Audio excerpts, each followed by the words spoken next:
In 1607, England established its first permanent settlement in North America, Jamestown, an event that would lay the foundation for future English colonization.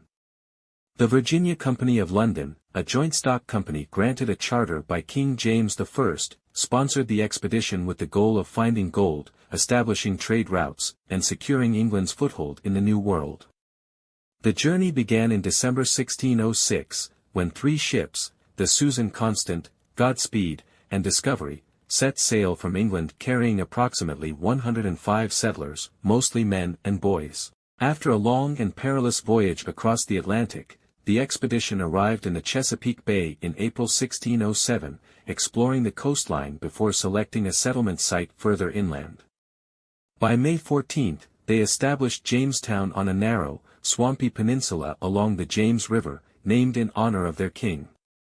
The site was chosen for its defensibility against potential Spanish attacks, but it proved to be an unfortunate location in terms of survival. The brackish water supply was undrinkable for much of the year, the low-lying land was infested with disease-carrying mosquitoes, and the settlers lacked sufficient access to food.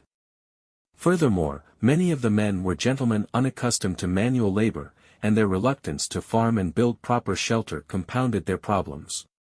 From the start, relations with the local indigenous population, the powerful Powhatan Confederacy led by Chief Powhatan, were tense. The Powhatans initially engaged in limited trade with the settlers, offering corn in exchange for metal tools and other goods. However, conflicts arose as the English, desperate for food, began raiding Native American villages. Leadership within the colony was weak until Captain John Smith, a soldier and adventurer, took control in 1608. He imposed strict discipline and enforced the policy, "He that will not work shall not eat," ensuring that all colonists contributed to the settlement's survival.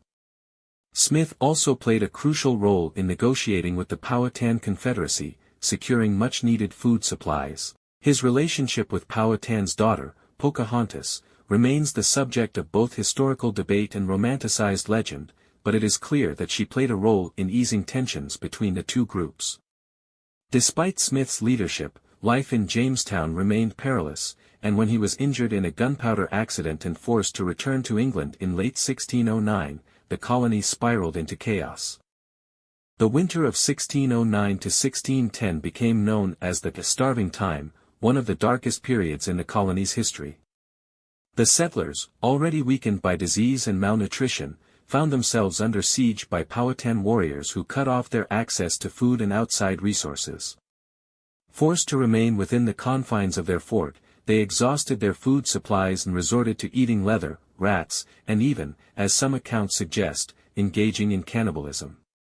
By the time spring arrived, only about 60 of the original 500 settlers remained alive. The colony seemed doomed, and the survivors prepared to abandon it altogether. However, as they were about to leave, they encountered an incoming fleet carrying fresh supplies and new settlers under the command of Lord de la Warr.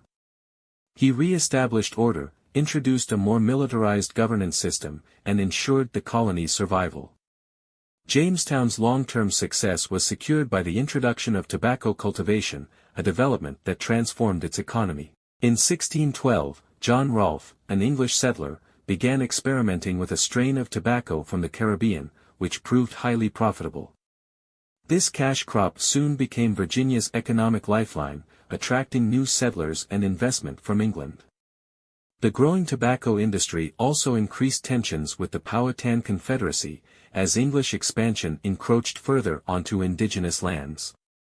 However, a brief period of peace was achieved in 1614 when Rolfe married Pocahontas, an event that symbolized a temporary truce between the English and the Powhatan people. Pocahontas later traveled to England, where she was presented as an example of successful indigenous assimilation, but she died in 1617 before she could return to Virginia. Despite ongoing struggles, Jamestown endured and eventually became the capital of the Virginia colony. It set a precedent for English colonial expansion and governance in the New World, including the establishment of the House of Burgesses in 1619, the first representative legislative assembly in the American colonies. That same year, however, also marked the arrival of the first enslaved Africans in Virginia, foreshadowing the institution of slavery that would become deeply entrenched in American society.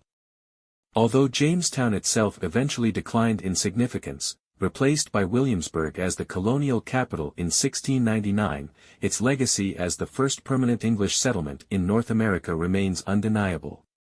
The hardships faced by the settlers, their perseverance, and their impact on both Native American societies and future colonial development shaped the course of American history in profound ways.